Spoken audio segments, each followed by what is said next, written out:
The morning air of Starport Avalon carried the bitter scent of ozone and recycled atmosphere, a constant reminder that this wasn't home.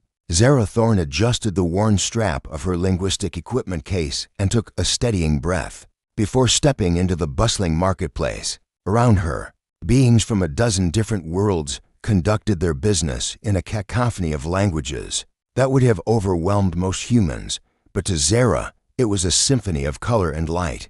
The Valdorian merchant's harsh bargaining created jagged orange streaks across her vision, while the melodic Seraphim trader's song speech painted delicate silver spirals in her mind. Her synesthetic condition had made her an outsider among her own kind, but it had also given her abilities that no translation software could replicate. She could hear the emotional undertones in alien speech, see the patterns that revealed hidden meanings beneath the words. "Another human whelp seeks employment," sneered Gorix, a bulky Thagarian whose forearms gestured dismissively as he spoke to his companions. His words appeared as ugly brown splotches in Zara's perception, heavy with contempt. Perhaps she thinks her species' primitive vocal cords can comprehend civilized discourse. Zara's cheeks burned, but she kept walking. She'd heard similar comments ever since arriving at Avalon 3 days ago. Humans were recent additions to the galactic community, barely tolerated and certainly not respected. Most alien species viewed them as crude, violent creatures who had stumbled into space travel through luck rather than wisdom. She approached the posting board where freelance translators advertised their services, her eyes scanning the holographic displays for any opportunity that might accept human applicants. Most postings explicitly stated no humans or established species only, but occasionally someone desperate enough would overlook xenophobic preferences in favor of cheap labor. Zara Thorne, the voice behind her, was smooth, accented with the rolling cadence of the Outer Rim colonies. She turned to find a tall humanoid figure studying her with intense violet eyes. His skin had the pale blue tint of someone who'd spent years in artificial environments, and his dark hair was pulled back in the practical style favored by spacers. "Yes," she replied cautiously, wondering how the stranger knew her name. "I'm sorry, have we met? I'm Cale Voss, captain of the merchant vessel Stellar Drift." He extended a hand in the human gesture of greeting, though his movements carried the fluid grace of someone equally comfortable in variable gravity. "I've been hearing interesting things about your translation work." Zara blinked in surprise. "My work? I haven't found any employment yet. I only arrived on Avalon a few days ago." "Word travels fast in the spacer community," Cale said with a slight smile. "There's talk of a human who can translate the Meridian stone inscriptions that stumped academics for decades. They say you can hear languages in ways others can't." The mention of her greatest achievement brought a flush of pride to Zara's cheeks. The Meridian stones had been discovered on a dead world, covered in symbols that defied every conventional translation method. But when Zara had heard recordings of the original discoverers reading the symbols aloud, the sounds had created patterns in her mind that revealed their meaning. It had been her first real success as a xenolinguist, and apparently, it had earned her a reputation. "I have a unique perspective on linguistic patterns," she said carefully, "but I'm not sure what kind of merchant work would require those skills." "The kind that pays well and asks few questions," Cale replied, his violet eyes twinkling with mischief. "I have a cargo run to the Epsilon sector, but the route takes us through some interesting territory, places where standard translation protocols might not be sufficient." Before Zara could respond, a commotion erupted nearby. A group of hegemony officials had surrounded a small alien vendor, their ornate uniforms and officious manner drawing attention from across the marketplace. The vendor, a delicate insectoid being with gossamer wings, was gesticulating frantically while speaking in rapid clicks and whistles. "Unregistered bioharmonics detected," announced the lead official, a stern-faced Altarian whose words created sharp, authoritative lines of red in Zara's vision. "This creature's vocalizations exceed approved frequency parameters." Zara winced. As she observed the scene, the vendor's distress was literally visible to her, appearing as chaotic swirls of yellow and purple that spoke of fear and confusion. The poor being was trying to explain that their species naturally communicated in harmonics. That human equipment couldn't properly register, but the officials weren't listening. Typical bureaucratic nonsense, Kale muttered beside her. They can't stand anything that doesn't fit their narrow definitions of acceptable. She's not doing anything wrong, Zara said, watching the vendor's increasingly frantic attempts to communicate. She's just trying to tell them that her species uses bioacoustic resonance for basic speech. It's not her fault their equipment can't calibrate properly. You can understand her? Kale asked, raising an eyebrow. Her emotional distress is obvious. Zara replied, then paused. At least, it is to me. The harmonic patterns she's creating, they're not random. There's a mathematical precision to them that suggests complex linguistic structure. The situation was escalating. The vendor's wings had begun to beat rapidly, creating a humming sound that made several nearby aliens cover their auditory organs in discomfort.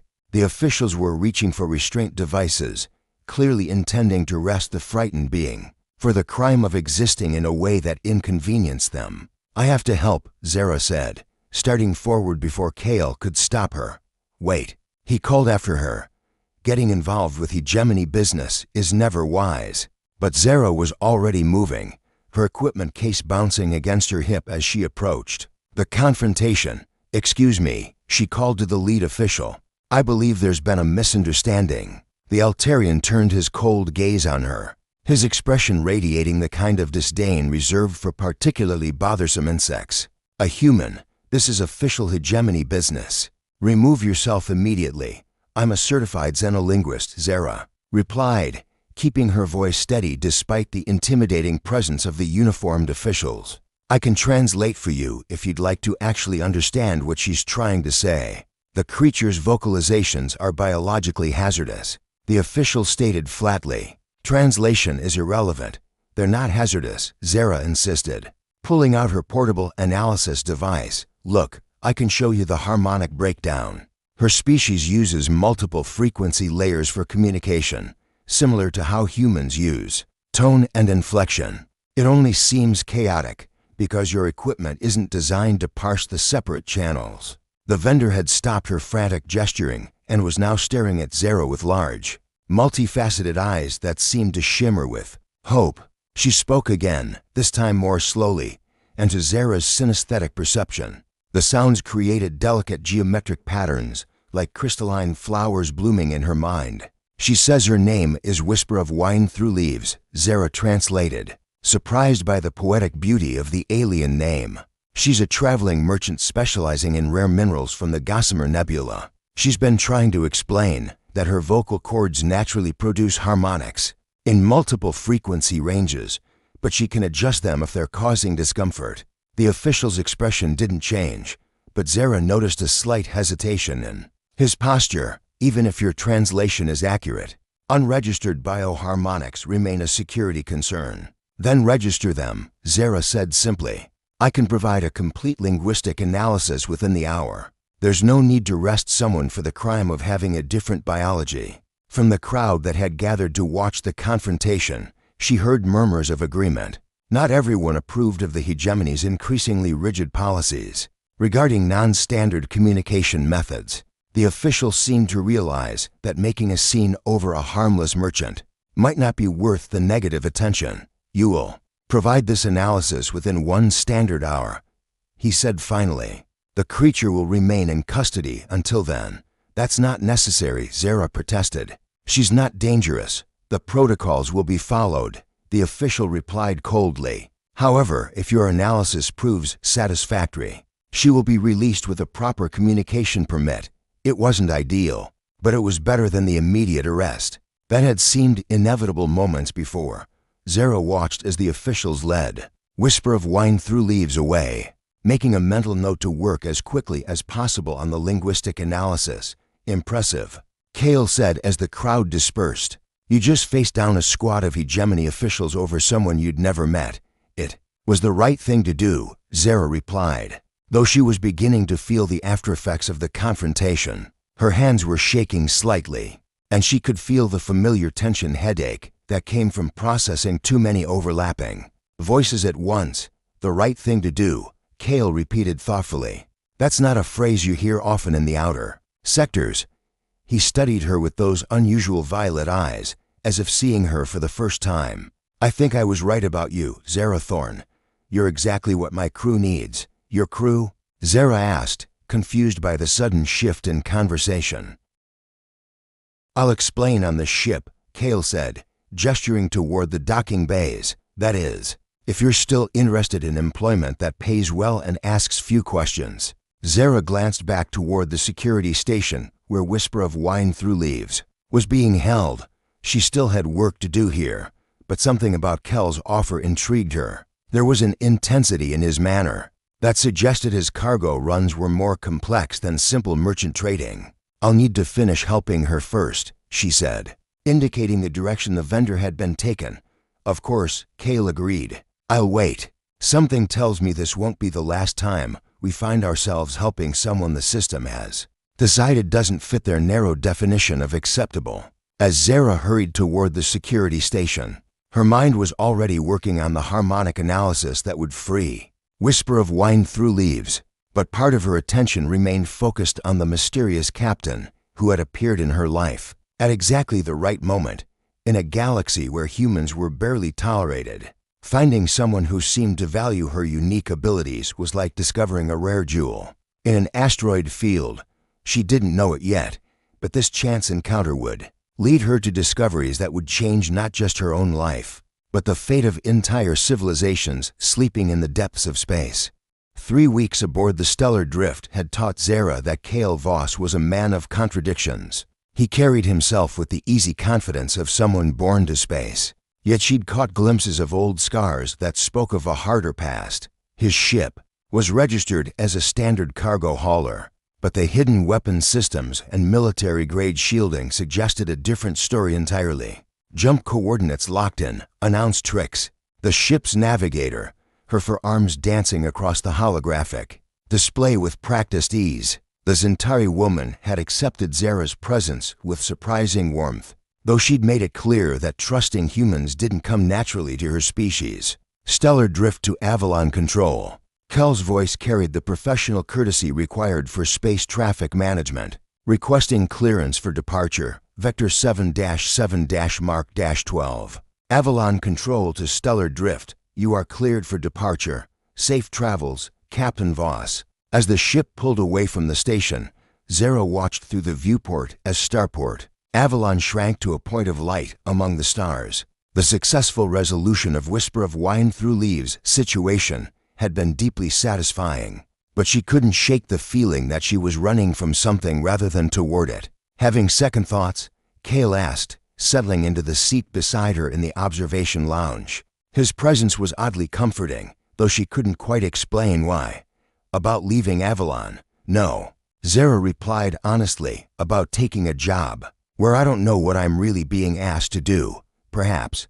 Cale was quiet for a moment, his violet eyes reflecting the starlight streaming through the viewport. There are ruins in the Epsilon sector, he said finally. Ancient structures that predate most known civilizations. Some of them are active. Active how? They emit signals, harmonic frequencies that standard translation equipment can't process. The few scientific expeditions that have investigated them have all reported the same thing. The sounds follow mathematical patterns that suggest intelligence, but no one has ever been able to decode them. Zara felt a familiar tingle of excitement, the same sensation she'd experienced when first hearing about the Meridian Stones. And you think I might be able to translate them? I think you're the only one who might be able to, Cale said. The question is whether you want to try. Before Zara could respond, the ship's communication system crackled to life. Captain, came the voice of Finn, their young engineer. We're receiving some kind of transmission. It's not like anything I've ever heard before. Cale and Zara exchanged glances. Put it through the speakers, Cale called. The sound that filled the lounge was unlike anything Zara had ever experienced. It began as a low, resonant tone that seemed to vibrate through the ship's hull, then evolved into complex harmonies that created stunning visual patterns. In her synesthetic perception, spirals of deep blue and silver danced across her vision, forming intricate geometric shapes that pulsed with meaning she couldn't quite grasp. "It's beautiful," she whispered, her eyes wide with wonder. "It's also coming from a supposedly dead system," Trix announced over the comm. "The signal's origin point is the Kepler 442 system. But according to all surveys, there's nothing there but radiation and debris." Cale leaned forward, his expression intense. "How far are we from there?" "About 6 hours at current velocity," Trix replied. "But Captain, that system was sterilized by a gamma-ray burst 3,000 years ago. Nothing could have survived. Something surviving well enough to send signals," Cale said grimly. "Change course, we're going to investigate." "Cale," Zara said softly, still mesmerized by the patterns flowing through her mind. "The signal that's not random. There's a structure to it, like a musical composition. But more than that, it feels lonely." "Lonely?" Cale asked, raising an eyebrow. "I know how that sounds," Zara said, struggling to put the sensation into words. "But there's an emotional component. To the harmonics, it's like someone calling out across a vast distance, hoping for an answer." The journey to the Kepler 442 system passed in a blur of preparation and anticipation. Zara spent hours analyzing the continuing signal, mapping its patterns and trying to identify recurring themes. The mathematical precision was undeniable. This wasn't natural background radiation or equipment interference. This was deliberate communication. "Captain," Finn's voice carried a note of concern, "I'm detecting massive energy readings as we approach the system. Whatever's down there, it's putting out enough power to run a small city. Any life signs?" Cale asked. "Negative on standard scans. But the energy signatures are interfering with deep tissue analysis. We'd need to get closer for definitive readings." The stellar drift dropped out of hyperspace at the edge of the system, and Zara gasped at what she saw through the viewport. Where the star charts showed only empty space and radiation, there was instead a structure of impossible beauty, crystalline. Formations the size of moons hung suspended in the void, their surfaces pulsing with internal light that matched the rhythm of the harmonic signals. "By the 7 moons of Centauri," Trix breathed. "It's magnificent. It's also completely uncharted," Cale said, his voice tight with concern. "Something that size should have been detected by long-range sensors decades ago. Unless it wasn't here decades ago," Zara said quietly. "The signal only started 3 days ago, didn't it? What if these structures awaken somehow?" As if responding to her words, the harmonic transmission suddenly intensified. The patterns in Zara's mind became more complex, more urgent, and she realized with growing excitement that she was beginning to understand fragments of meaning. "It's a greeting," she said, her voice filled with wonder. "No, more than that. It's an invitation." "An invitation to what?" Cale asked. "To come closer, to listen, to understand." Zara placed her hand on the viewport, feeling the vibrations of the signal through the ship's hull. "There's someone down there, Cale. Someone who's been waiting for a very long time." The decision to approach the structures was not made lightly. Cale's crew was experienced enough to know that first contact situations could turn deadly without warning. But the mathematical precision of the signals, combined with Zara's growing ability to interpret their emotional content, suggested intelligence rather than threat. "Take us in slowly," Cale ordered.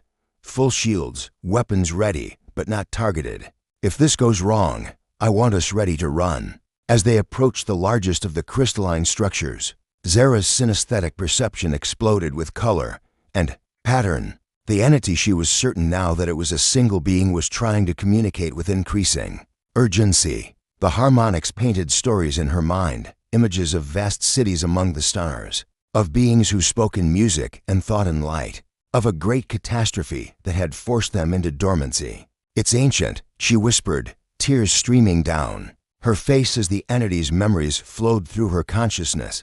"Older than human civilization, older than most of the known species. It's been sleeping for millennia, waiting for someone who could understand its language." "What does it want?"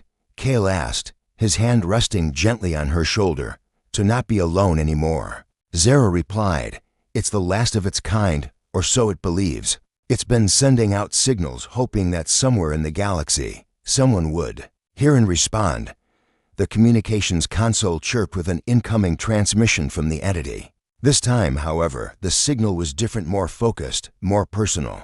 As Zara listened, she realized that the being was trying to adapt its communication method to her unique perceptual abilities. It's learning, she said with amazement. It's figured out how I process information and it's adjusting its signals. Accordingly, the new transmission was indeed easier to understand. Images flowed through her mind with startling clarity. The entity's name was a complex harmonic pattern that roughly translated to Song of Stars, remembering home. Though Zara found herself thinking of it simply as harmony, it was one of the ethereal ones, a species that had achieved a form of consciousness based on pure energy and harmonic resonance. It wants to show us something, Zara said as new images filled her perception. There are others not of its kind, but others who were touched by their civilization before the Great Sleep. They're scattered throughout the galaxy, waiting for the right signal to wake them. Others like what?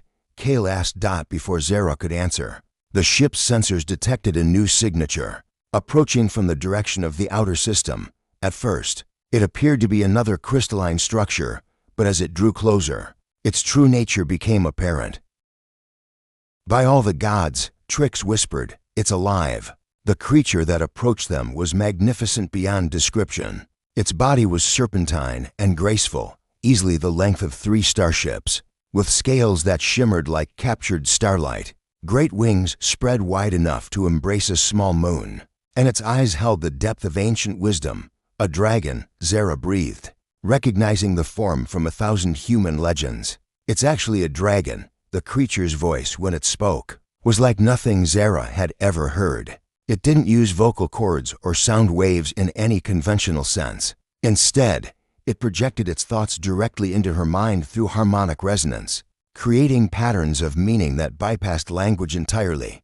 I am Nyx, the dragon said, its mental voice carrying overtones of strength and infinite patience. Guardian of the sleeping realm, keeper of the ancient covenants. I have waited 3,000 years for one who could hear the song of awakening. You're connected to harmony, Zara realized. The ethereal ones taught your people their language. Before they went dormant, we were their friends, Nyx confirmed. When the great catastrophe came, when the starfire threatened to burn away all life in this region of space, the ethereal ones used their power to shield us, to send us into the deep sleep until it was safe to wake. And now, Kale asked, though Zara had to translate his words into the harmonic patterns Nyx could understand. Now the danger has passed, but the galaxy has changed. New species have risen. New civilizations have spread among the stars. We needed someone who could bridge the gap between the old ways and the new. Someone who could speak for us to those who would fear what they do not understand. Zara felt a thrill of realization. You're offering us a chance to be part of something incredible, to help awaken a civilization that's been sleeping for millennia.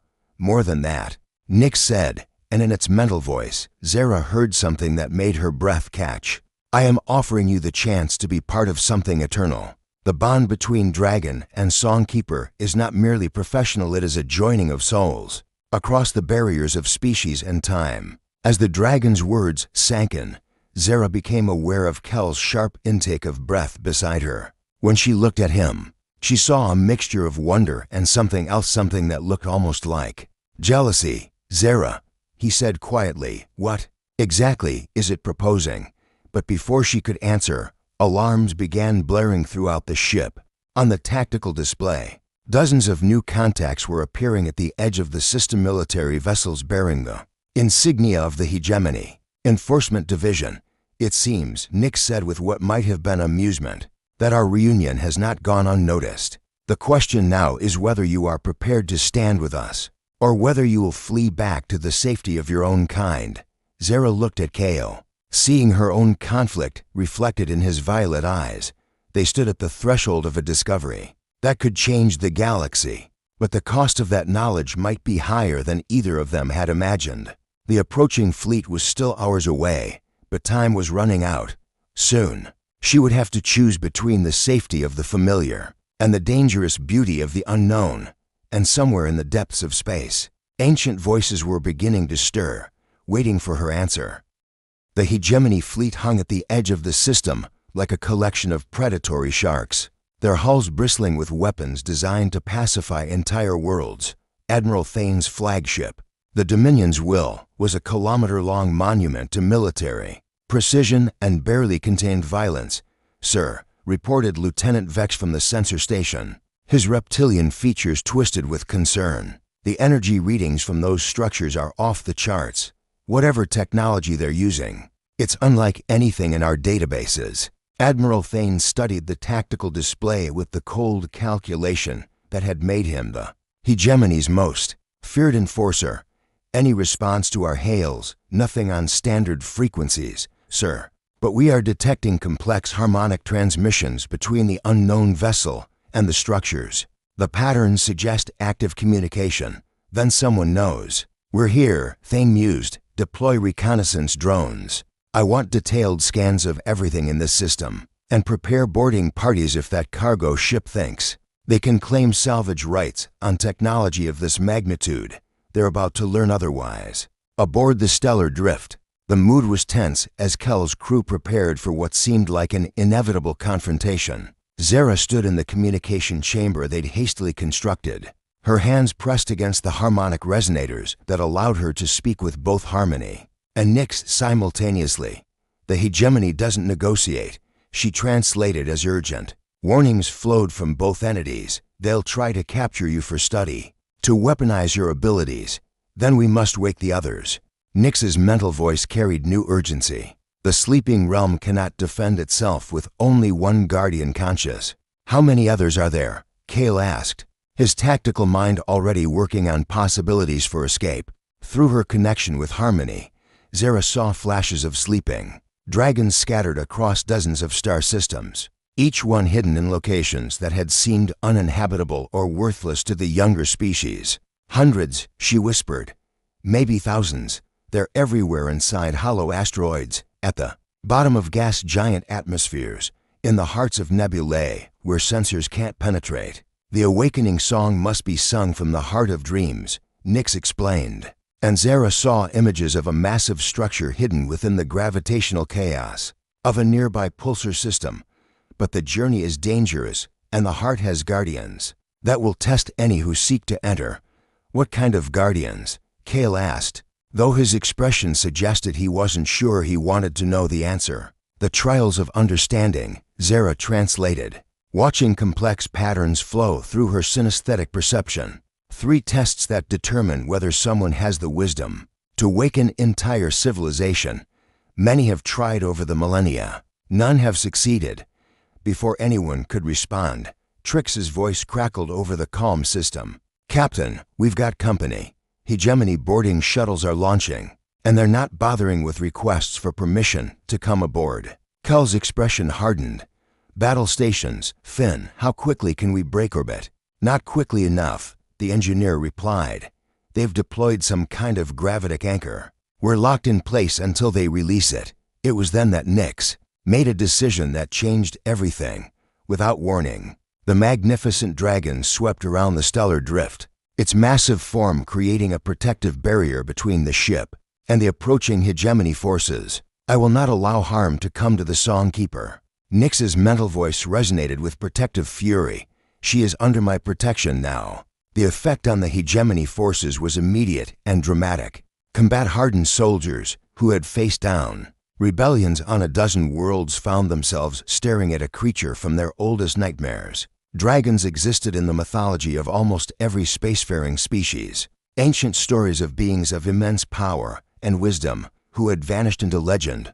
"All units, fall back to minimum safe distance," Admiral Thane ordered, his voice tight. With barely controlled fear, "Prepare quantum torpedoes, but do not fire without my direct order." "Sir," Lieutenant Vex said quietly, "our mythology describes dragons as beings of immense power. If the legends are true, legends," Thane spat, "primitive superstitions. It's just an unusually large creature with some form of energy projection capability." But even as he spoke, Thane couldn't shake the feeling that he was facing something far beyond his understanding. The creature's very presence seemed to bend space around it, and the harmonic frequencies it was generating were causing interference across every system on his ship.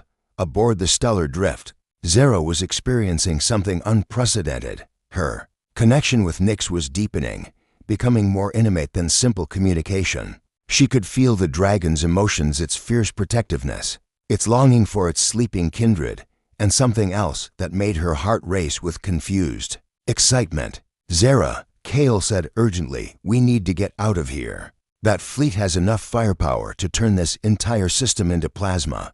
"Nyx won't leave without helping to wake the others," she replied, her eyes still closed as she maintained the mental link. "And I won't leave Nyx. You've known this creature for less than a day," Kale protested, and there was something raw in his voice that made Zara open her eyes to look at him. "You can't risk your life for what?" she asked quietly. "For someone who actually understands what it's like to be the only one of your kind. For a being whose thoughts create the most beautiful patterns I've ever seen." Cal's face went pale. "Zara, please, think about what you're saying." "I am thinking," she replied, and there was a new certainty in her voice. "For the first time in my life, I'm thinking clearly. The hegemony will never accept what we've found here. They'll try to capture Nyx, study him, turn his abilities into weapons. I won't let that happen. Then we'll find another way," Kale said desperately. "We'll hide, we'll run. We'll wake the others." Zara interrupted. "It's the only chance any of us have." The decision was made, despite the hegemony fleet surrounding them. Despite the dangers of the journey ahead, they would attempt to reach the heart of dreams. Harmony provided them with coordinates, but warned that the path would take them through regions of space where the normal laws of physics were twisted by the pulsar's immense gravitational forces. "The journey will require trust," Nyx explained, as the stellar drift prepared to depart under the dragon's protection. "The ship is too small to carry me, but I can guide you through the void storms that guard the heart. You will need to fly blind, trusting in my voice to navigate. And if we lose contact," Kale asked, "then you will be lost forever in the spaces between stars." Nyx replied with brutal honesty, "But if we succeed, if the sleeping realm awakens, the galaxy will never again know the kind of tyranny that the hegemony represents." The escape from the Kepler 442 system was a testament to both Nyx's power and the stellar drift's hidden capabilities, as the dragon's voice guided them through a series of microjumps that confused the hegemony's tracking systems. Kale revealed that his ship was equipped with experimental stealth technology acquired through means he declined to explain. "Military prototype," he said when Zara questioned him about it. "Let's just say I have friends in low places and enemies in high ones?" she asked. "More than I care to count," he admitted, "but that's a story for another time." The journey to the pulsar system took 3 days, during which Zara spent most of her time in deep communion with Nyx. The dragon's mind was vast and ancient, filled with memories that stretched back thousands of years. She saw the glory days of dragon civilization, when great cities floated among the clouds of gas giants, and dragon song could be heard echoing across entire star systems. But she also felt Nyx's loneliness, the weight of centuries spent as the sole guardian of his people's legacy. And increasingly, she became aware of something else in the dragon's thoughts, a growing affection for her that transcended species barriers. "You are remarkable," Nyx told her during one of their mental conversations. "Your mind shines like a star in the darkness. I have never encountered a being who could share thoughts so intimately, while maintaining their own identity." "Is that what we're doing?" Zara asked. "Sharing thoughts?" "More than that," Nyx replied, and she felt warmth flow through their connection. "Among my people, such communion is reserved for life mates. The fact that you can achieve it across species boundaries suggests something unprecedented." The implications of that statement left Zara reeling. She had always known she was different, had always felt like an outsider among her own kind. But the possibility that her unique abilities might allow for connections impossible for others was both thrilling and terrifying.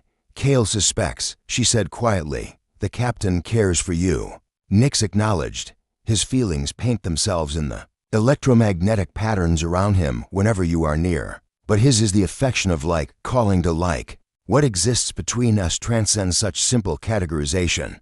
You're asking me to choose." Zara realized.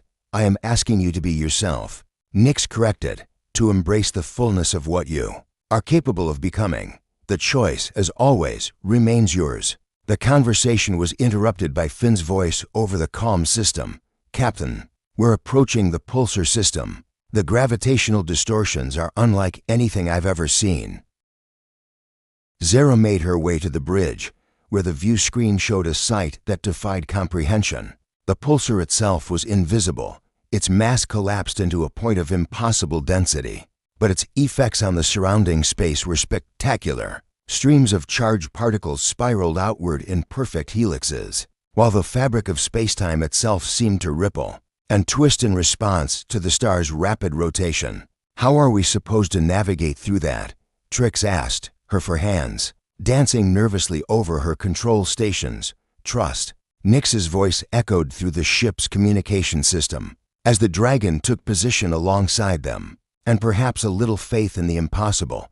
What followed was the most harrowing flight of any of their lives, guided by Nix's innate knowledge of the gravitational currents. The stellar drift threaded its way through passages between waves of distorted spacetime that would have crushed any normal vessel. At times, they were flying through regions where time itself moved at different rates, where the ship's chronometer showed minutes passing while their biological processes experienced hours. There, Nix announced as they emerged from a particularly violent gravitic storm. The Heart of Dreams. Before them floated a structure that challenged every assumption about what was possible. It was organic and mechanical simultaneously, grown rather than built, its surface pulsing with patterns of light that seemed to respond to their approach. Massive tendrils extended from its central mass, each one thick enough to engulf a battleship. And at its core was an opening that looked less like a docking bay and more like a mouth preparing to swallow them whole.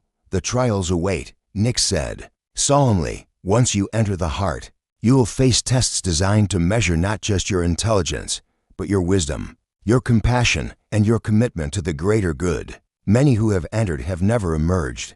And if we fail, Kale asked, then the dragons remain sleeping. The hegemony continues its expansion unchecked, and the galaxy loses its chance for a future where understanding triumphs over force. Zara looked at her companion's Kale with his hidden past and fierce loyalty, Trix with her navigator's courage, Finn with his engineer's curiosity.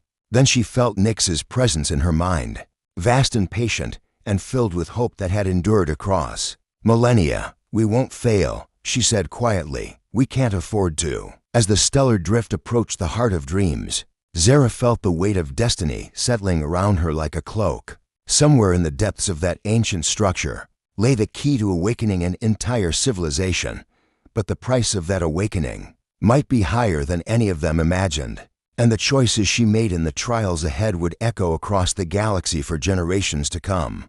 The mouth of the heart opened wider, revealing depths that seemed to stretch into infinity. Whatever lay ahead, there would be no turning back now. The interior of the Heart of Dreams defied every law of physics Zara thought she understood. The stellar drift passed through what should have been solid matter as if it were mist, emerging into a vast chamber that seemed larger than the structure they'd entered. Bioluminescent patterns pulsed along organic walls that breathed with a rhythm like a sleeping giant's heartbeat. Gravitational readings are impossible, Trix reported, her voice tight with confusion. According to my instruments, we're simultaneously in freefall and experiencing 3 times standard gravity. The heart exists partially outside normal spacetime, Nix explained through their mental link. The builders created it as a nexus point where consciousness could directly interact with reality. As they docked at what appeared to be a crystalline platform that had materialized out of nothing, Zara felt the weight of ancient attention settling upon them. The air itself seemed to whisper, with voices speaking in harmonics that painted rainbow spirals across her synesthetic perception. The first trial announced a presence that wasn't quite a voice, more like a thought that originated from the heart itself. The test of understanding. Who among you claims the right to wake the sleeping realm? I do, Zara said before anyone else could speak. The words came from some deep certainty she hadn't known she possessed. Then step forward, Songkeeper, and show us the depth of your comprehension. The platform beneath their feet shimmered, and suddenly Zara found herself standing alone in a space that seemed to stretch infinitely in all directions. Around her, images began to form, scenes of galactic history playing out in vivid detail. She watched the rise of the first spacefaring civilizations, saw the formation of the early trade alliances that would eventually become the hegemony. But, most importantly, she witnessed the golden age of the dragons, when their cities had floated like jewels among the stars, and their song speech had carried messages of wisdom and beauty across the galaxy. "Tell us," the heart demanded. "Why did the dragons enter the Great Sleep?" The answer came to her not through logic but through empathy, through her ability to feel the emotional resonance in the historical patterns flowing around her. "They didn't sleep to hide from danger," she said slowly. "They slept to preserve something precious until the galaxy was ready to receive it again." Elaborate. The early civilizations were consumed with expansion, with conquest, with proving their superiority over others.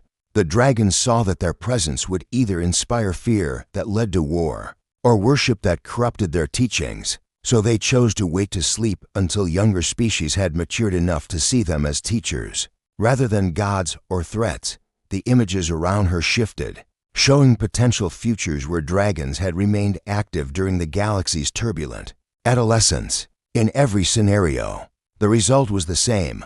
Either the dragons became tyrants ruling through superior power, or they became victims of species afraid of what they didn't understand.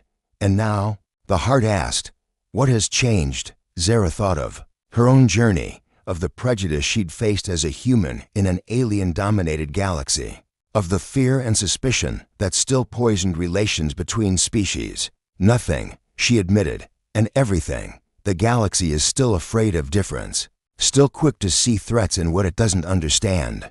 But there are also those willing to look beyond their fears, to listen instead of assuming. And you believe humanity is ready for such responsibility?"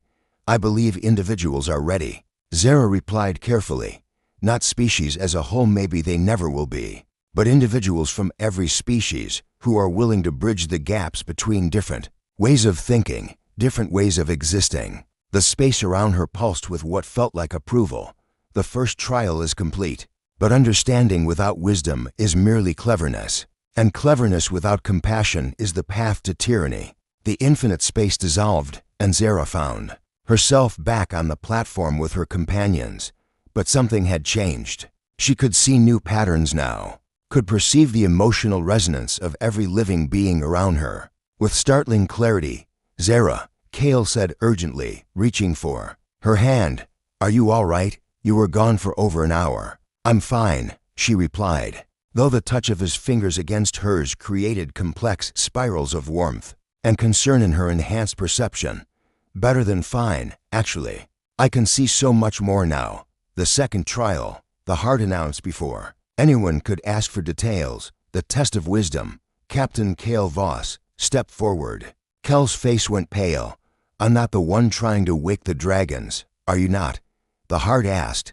"Your ship carries the Songkeeper. Your decisions will determine whether she lives to complete her task. Your wisdom or lack thereof affects the fate of entire civilizations." "Kale," Zara said softly, seeing the fear and determination warring in his emotional aura, "you don't have to." "Yes, I do," he interrupted, squaring his shoulders. "If this is what it takes to keep you safe, to give you the chance to do what you need to do, then I'll face whatever trial they have for me." The platform shimmered again, and this time it was Kale who vanished into the heart's test. Left with Trix and Finn, Zara found herself pacing restlessly, her enhanced perceptions picking up their anxiety as jagged lines of yellow and orange. "He'll be fine," Trix said, though her hands were nervously adjusting controls that didn't need adjusting. "Kel's the smartest captain I've ever served under, whatever they throw at him. He'll figure it out." But Zara could see deeper now, could perceive the complex web of relationships that bound the crew together. Trix's loyalty to Kale went beyond professional respect. There was genuine affection there, the kind that came from shared dangers and mutual trust. And underneath that, a current of worry that went beyond concern for a superior officer. "You love him," Zara said quietly. Trix's hands stilled on her controls. "We all do, in our way. He saved each of us from situations that would have killed us otherwise." "That's not what I meant." The Zentari woman was quiet for a long moment. "Once, She admitted finally, years ago, when I first joined the crew. But Cale, he's never been able to see past his guilt long enough to let anyone get truly close. Guilt about what? That's his story to tell, Trix said firmly. But I will say this, whatever he's facing in there, it's probably connected to why he can't forgive himself for things that happened long before any of us met him. While Cale faced his trial, Zara found herself drawn to the organic walls of the heart. When she placed her palm against the warm, living surface, images flowed through her. Consciousness, not visions imposed by the heart, but memories belonging to the structure itself.